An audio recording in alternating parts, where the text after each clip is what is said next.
Salut tout le monde, nous allons apprendre une catastrophe naturelle. La canicule. Une canicule, c'est la période de plusieurs jours en été durant lesquels la température est très élevée. On supporte à peine la chaleur et les personnes les plus faibles en souffrent réellement. Les températures sont largement supérieures aux températures habituelles, en même lieu, à la même époque de l'année. Pendant l'été, il fait très chaud, mais quand on parle de canicule, on insiste sur deux aspects. Les températures sont anormales et élevées. C'est un aspect objectif. On mesure les températures avec un thermomètre. Les gens souffrent de cette chaleur excessive. Ils transpirent et ont besoin de boire beaucoup pour se rafraîchir. C'est un aspect subjectif, il dépend de notre sensibilité. Il arrive que la température devient supérieure à la température maximale et la dépasse de plusieurs degrés. On parle de canicule quand elle reste supérieure durant 5 jours d'affilée. Il est clair que le réchauffement climatique est responsable des masses d'air qui sont beaucoup plus chaudes qu'avant. Quelles sont ses conséquences? La sécheresse,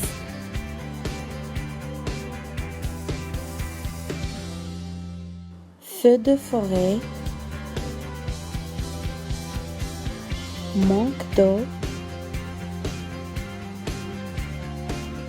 fatigue des individus, mortalité infantile et mortalité des personnes âgées vulnérables. Parce qu'elle cause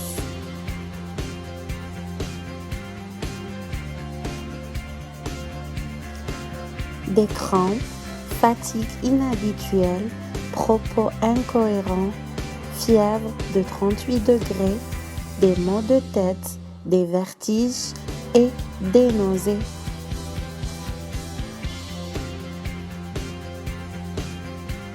Que doit-on faire?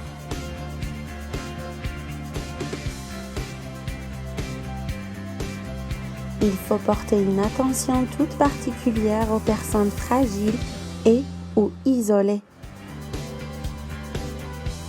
Il faut fermer les volets et les fenêtres pendant la journée et aérer pendant la nuit.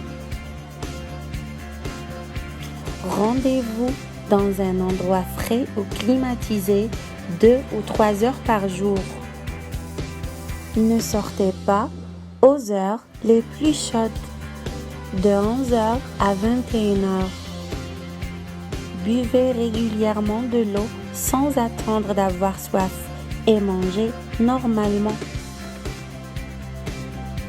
Mouillez-vous le corps plusieurs fois par jour, brumisateur ou douche. Limitez vos activités physiques.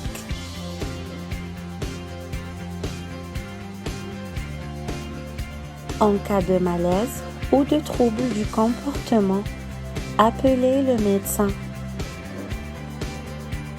Abonnez-vous à la chaîne et activez la cloche pour voir d'autres catastrophes naturelles.